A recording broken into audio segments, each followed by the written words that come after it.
Hi, I'm Lily. And I'm John. Welcome to Easy English Learning Podcast. And today, you'll learn something new. Have you ever tried to speak in English, but your mind just goes blank? Absolutely. I know the feeling.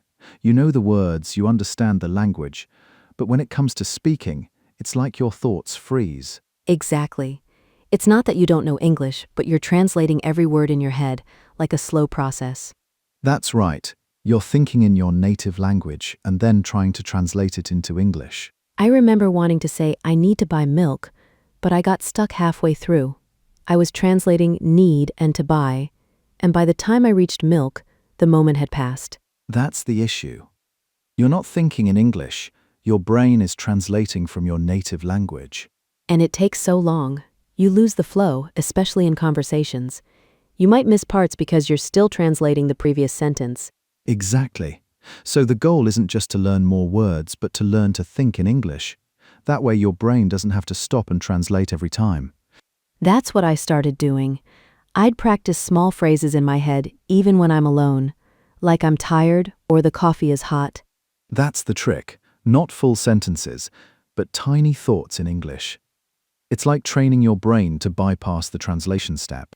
I never realized how much faster I could respond until I started this. It's like the words just flow. And that's why this episode is important. You don't need to be perfect. You just need to start thinking in small English chunks. If you're ready to stop freezing and speak more naturally, keep listening. And if you enjoy this type of simple help, consider subscribing. It's a quick way to get more practical tips like this every week. So, if you've ever felt stuck in your head, this is the first step to moving past it. You know, when I first started trying to think in English, I'd be standing in the kitchen and just freeze. Like, I'd look at the fridge and think, I need to get milk. But then I'd start translating in my head, I need to go and buy milk. And then I'd lose the thought completely. Yeah, I've been there. It's like your brain gets stuck on the grammar. Do I say need to or have to? And by the time you figure it out, you've forgotten what you wanted to say. Exactly. But then I tried something simple. Instead of thinking in full sentences, I started just saying little chunks in English. Like milk, just that word. Or put bread in oven. Not full sentences, just short phrases. That's interesting. So you're not even trying to make a full thought, just naming things. Kind of. I'd walk into the kitchen and say, I need milk, out loud, even if I was alone. Not perfect grammar, not even a full sentence, but it was English.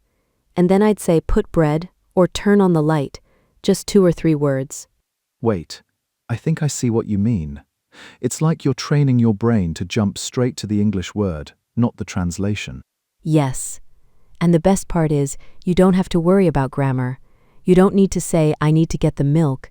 Just need milk is enough. It's not wrong, it's not perfect, but it's real English. That's actually really smart, because when you're speaking in real life, people don't say, I need to go and buy milk. They say, I need milk, or can I get milk, or even just milk. Right. So instead of trying to build a full sentence in your head, you just pick the key words. Like if you're walking to the shop, you can think, buy bread, pay now, check the price. Just little chunks. I tried that yesterday.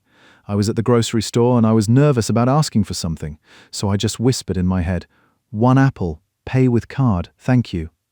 And suddenly, I didn't feel so stuck.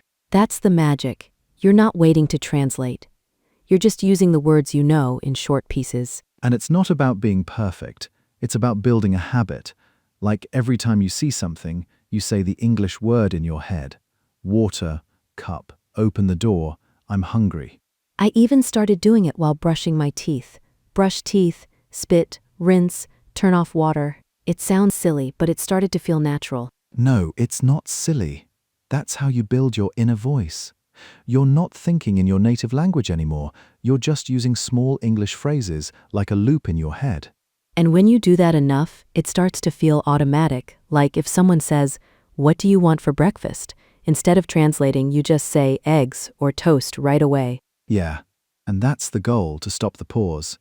To not have to think, what's the word for eggs in English? You just know it. So the trick isn't to learn more grammar or more words. It's to train your brain to use small English chunks, even if they're not full sentences. And you don't have to do it all at once. Just pick one moment a day, like when you're in the kitchen or walking to the bus, and try saying just 2 or 3 words in English. That's what I do. I call it tiny English moments, and honestly, it's changed how fast I think in English. I think I'll try that tonight. Maybe while I'm making tea, boil water, add tea, pour cup. Just a few words, no pressure. Exactly. No pressure. Just practice. And soon it'll just happen. You know, John, I used to panic before even starting a conversation. Like when I had to order coffee at a cafe, I'd freeze. My mind would go blank, and I'd start thinking in my native language, what do I say? Should I say I'd like a coffee or can I have a coffee? Is it black or without sugar? Yeah, I've been there. I remember once at a shop someone asked me, "Do you need help?" And I just froze. I was thinking, should I say yes, please? Or no, thanks? What's the right tone? And by the time I figured it out, the moment was gone. Exactly. And that's when I realized, instead of trying to think of a full sentence every time, I could just have a few short phrases ready. Like, just memorize a few go-to lines for common situations. That's smart. You're not trying to be perfect, just preparing safe, simple reactions. Exactly. For ordering coffee, I practice saying, could I get a latte, please? Or I'd like a cappuccino, thanks. It's not fancy, but it's real and it's enough. I hear people say, "Can I have a coffee?"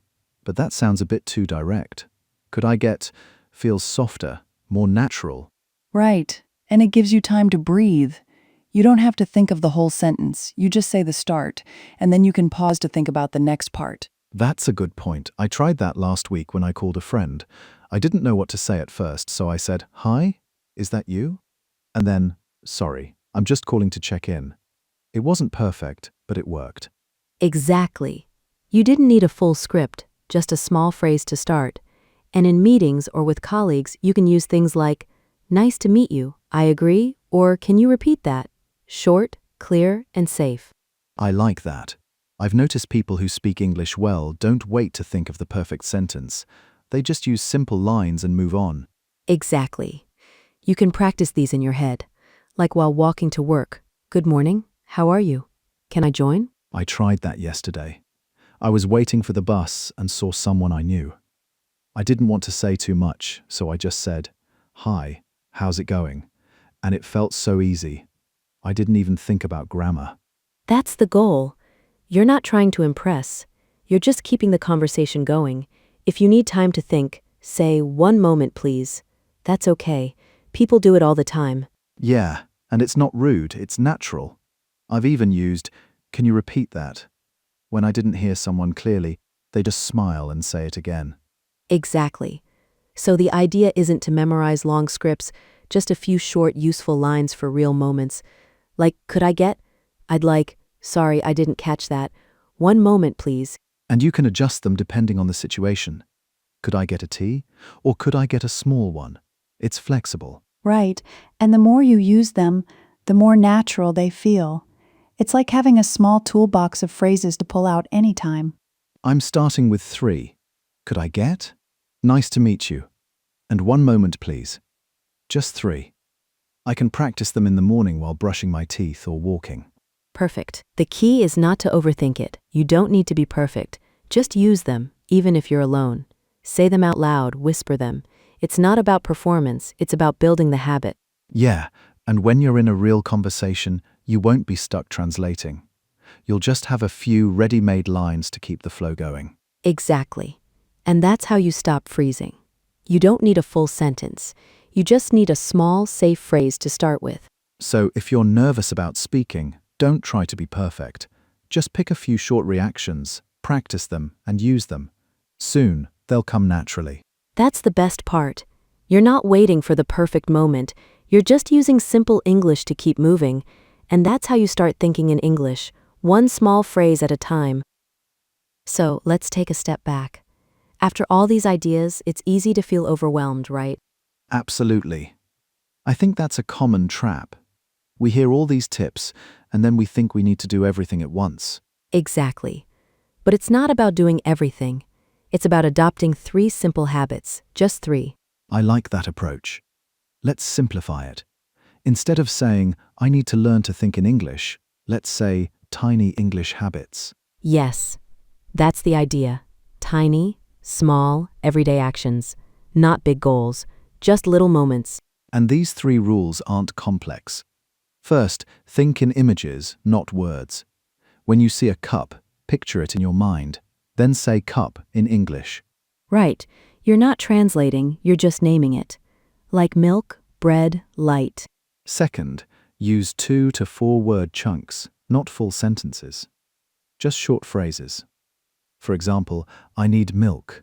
Turn on the light. Nice to meet you. Not perfect, just real. And third, have short reactive scripts ready. Phrases like, could I get, one moment, please, nice to meet you. I like that. It's not about fluency, it's about having a few simple tools ready, like a mini English toolbox. Exactly. You don't need to memorize 10 phrases, just 1 or 3 that work for you. I tried this yesterday. I was on the phone and didn't know what to say, so I just said, one moment, please. It worked. No stress. That's the point. You're not aiming for perfection, you're just using a small phrase to keep going. And the best part is, you can do this anywhere. In the kitchen, on the bus, at the shop. Just think or say the English word in your head whenever you see something. Or when you're walking, think, walk, stop, turn, door. No translation, just the words. Exactly. No translation. The key is to stop thinking in your native language and start using small English chunks. If you're nervous about speaking, just have one phrase ready, like could I get, and use it. It's not about the words, it's about the habit. So in essence, the idea is simple. Think in images, use 2 to 4 word chunks, and keep short reactive scripts ready. And we call it tiny English habits. It's not about learning more, it's about changing your thinking, one small moment at a time. And when you do it every day, even for just a minute, it starts to feel natural. You're not waiting to translate, you're just using English in small pieces, in real moments. And that's how you start thinking in English, not all at once, but with tiny steps. Tiny habits. Remember, think in images, use short chunks, and keep scripts ready. Do it in your kitchen, on your phone, at the shop, anywhere. Just 3 small things, every day. And soon it'll become second nature. No thinking, no freezing, just English. Just tiny habits. Okay, here's the drill. Go on, say one sentence out loud. Just one. It could be something simple like I need milk, or could I get a coffee, or even nice to meet you. Come on, do it. Not in your head, but out loud. Even if you're by yourself, say it like you mean it. It doesn't have to be perfect. I know it feels a bit silly at first, but that's exactly why it works.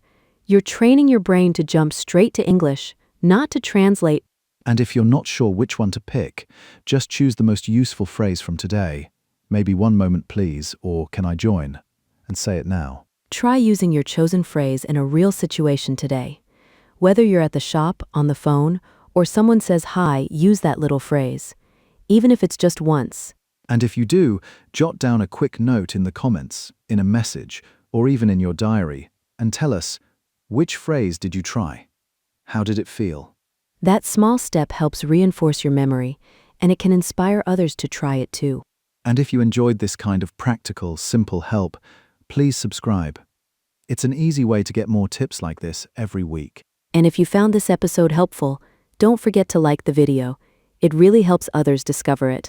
So go ahead, say your sentence now, use it today, share it with someone, and keep building those tiny English habits. You've got this. We'll be here to support you every step of the way. See you next time.